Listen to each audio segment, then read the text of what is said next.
Un cahier de transmission? Pourquoi faire? La communication c'est bien, mais est-ce vraiment si important? Quelles sont les différentes manières et possibilités de la gérer? Dans cette vidéo, je vais te présenter les 4 manières que moi j'utilise pour faire mes transmissions. Ça sera juste après ça.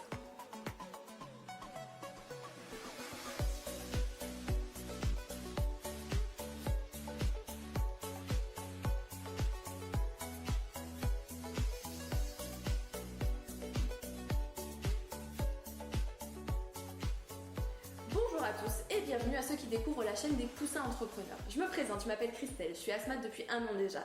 Mais mon projet concret d'ouvrir une MAM avec mes collègues date d'il y a 2 ans. Durant tout ce temps, on a eu le temps de se rendre compte de tout ce qui nous manquait en termes d'information mais aussi de formation. Et c'est de là que nous est venue l'idée d'ouvrir une chaîne YouTube. Pourquoi ce nom, vous me direz? Pour moi, être assistante maternelle, c'est aussi être un petit entrepreneur. Et au fil des vidéos de la chaîne, je vous aiderai à mieux vous organiser, aussi bien professionnellement que personnellement. À ne plus courir derrière les contrats, mais à les laisser venir vers vous. À être rémunéré au-dessus de la moyenne, sans même avoir à vous justifier. Et à toujours vous épanouir dans notre superbe métier. En bref, à être un véritable petit entrepreneur de la petite enfance. Notre activité demande beaucoup de compétences différentes pour accompagner l'épanouissement des enfants, et le nôtre bien sûr. Et plus vous serez professionnel, plus simple deviendra votre activité. Sur cette chaîne, on parle des asthmates, des mâmes, des petits loups et tout ce qui tourne autour de cette super profession. Mon objectif, à moi, est de vous donner un maximum d'informations sur tout ce qui tourne autour de la profession, mais dont on parle trop peu avant d'obtenir notre agrément d'assistante maternelle ou bien d'ouvrir notre MAM. Tout ce qui est organisation nécessaire, le côté administratif, le côté commercial, la gestion de lui-même et plein d'autres choses encore. Avant de commencer, 2 choses. 1. Je vais vous demander une petite action qui ne vous coûtera pas grand chose mais qui m'aidera beaucoup. C'est de cliquer sur le bouton like dès maintenant car je suis sûre que cette vidéo vous plaira et que vous apprendrez quelque chose. Grâce à vous, YouTube comprendra que mes vidéos sont super et les partagera à un maximum de collègues ou futurs collègues. Aussi, abonnez-vous dès maintenant et activez la cloche pour ne rater aucune vidéo.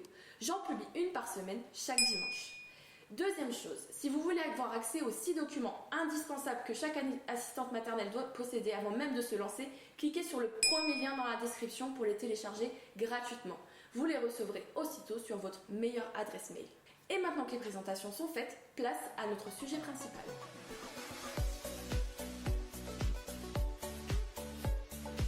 Aujourd'hui, je souhaite traiter un sujet à mon sens très important, les supports de transmission.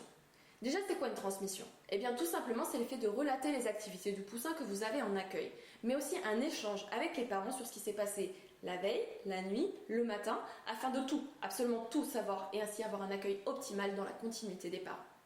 Pour cela, vous disposez de différents supports. Je vais vous parler des 4 supports que moi j'utilise et vous expliquer pourquoi ils me conviennent. Dans un premier temps, la communication orale, pour moi la plus importante, et échanger avec vos employeurs. Cela permet d'avoir une relation cordiale, de prendre le temps de bien connaître les petits détails de la vie du loulou et ainsi décanter certaines situations délicates. En rigolant, papa vous dit que Maurice a ripé et s'est cogné le dos sur la table basse, mais tout va bien, il n'a pas pleuré. Eh bien, vous ne serez pas étonné de voir cette petite éraflure qui aurait pu vous faire psychoter sur une éventuelle chute que vous auriez loupée. Ensuite, les cahiers de transmission. Pour noter les repas, les échanges, les activités effectuées durant la journée. Il faut y être très succinct. On ne va pas perdre 2 heures à remplir vos 4 cahiers de transmission. Mais ça permet de rassurer le parent, de noter les choses qui pourraient éventuellement vous manquer. Ah oui, plus que 10 couches pour finir la semaine, on est jeudi. Soit on prie pour qu'il n'y ait pas de cas catastrophe, soit on prévient pour jouer la sécurité et avoir le stock. Et petit conseil, demandez aux parents, des tout petits, les nourrissons, de noter l'heure du premier biberon. Ça permet de savoir à quelle heure a mangé le loulou au cas où la transmission orale se fasse rapidement puisque maman a déposé bébé très rapidement puisqu'elle était en retard pour rejoindre son travail. Ce cahier doit être ramené chaque matin et rendu aux parents chaque soir.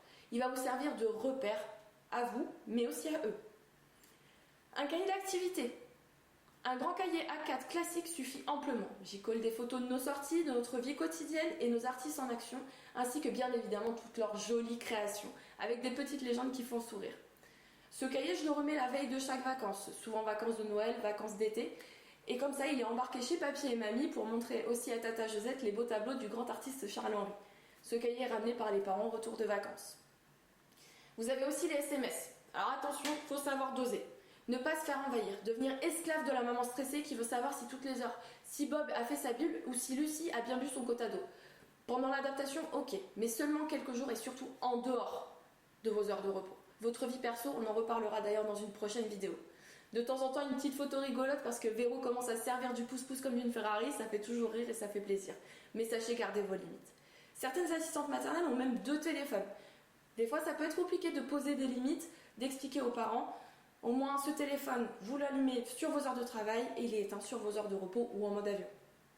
Il existe plein d'autres moyens de communication, comme des applications, les réseaux sociaux et autres. Je vous mettrai quelques liens dans la description. Chacun doit trouver son mode de communication avec lequel il est plus à l'aise. L'unique conseil que je peux vous répéter, c'est attention à ne pas vous laisser dépasser par le trop, c'est trop. Pensez à vous, à votre vie perso, à votre famille, à votre repos. C'est très très important si vous voulez perdurer dans cette magnifique profession. C'est tout pour moi aujourd'hui, j'espère que mes conseils vous seront utiles. Pour plus d'infos, n'hésitez pas à laisser vos questions en commentaire de la vidéo. On essaie d'y répondre aussi vite que possible. N'oubliez pas de cliquer sur le premier lien dans la description pour télécharger les 6 documents indispensables que doit posséder chaque assistante maternelle. Vous les recevrez aussitôt sur votre meilleure adresse mail. Vous êtes intéressé par ce milieu, vous êtes déjà assistante maternelle et souhaitez en savoir plus? Grâce au second lien, vous pourrez réserver un coaching avec moi. Et je serai ravie de m'entretenir avec vous afin que nous puissions voir les actions à entreprendre afin de passer un cap dans votre projet ou votre activité. Et n'oubliez pas de liker la vidéo, ça me fera super plaisir. Je vous dis à très vite sur la chaîne des Poussins Entrepreneurs.